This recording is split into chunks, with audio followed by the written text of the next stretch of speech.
Yet another invasive species has been spotted in Barbados. It's called a hammerhead worm. The pest eats mainly snails and slugs. By Director of Biosecurity Studies at the UWI, Dr. Kirk Douglas, tells us it can cause problems for humans if not properly handled. Please be advised some viewers may find some of the video in this story disturbing.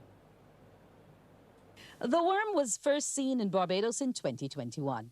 Dr. Kirk Douglas says it's leech-like in appearance and can grow to a foot in length. The formal name is called a hammerhead flatworm. It's of the scientific genus Bipedium, or Bipedium. Yeah. And so they are large predatory land planarians.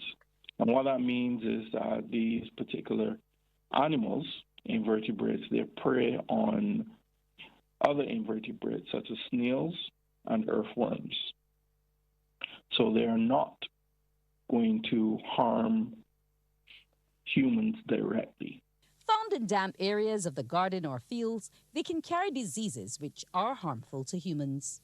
There is a possibility that some of them might be infected with a particular parasite called Angiostrongylus cantonensis, also known as the rat lungworm, and this can cause meningitis, eosinophilic meningitis in humans. So not the worm itself, but in some cases, if it's carrying and it's infected with the parasite, persons are exposed to that, then they increase the risk of them contracting that disease. Dr. Douglas says the important thing to note is the pest should not be touched or cut into pieces.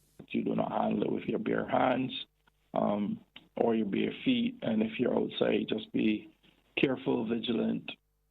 Check your shoes and be regular, sanitary practices that you would practice, perhaps not wearing shoes inside the house, those types of stuff, and playing in the dirt.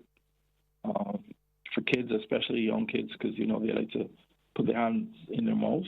What the worm does is actually can vomit the contents of its stomach, and that can cause a little irritation. So just be, careful with them. They're not anything to fear in particular, but like any other pest, to be wary, vigilant, and know how to reduce any risk of potential exposure. Experts believe the pest, which is native to Florida, arrived through horticultural trade.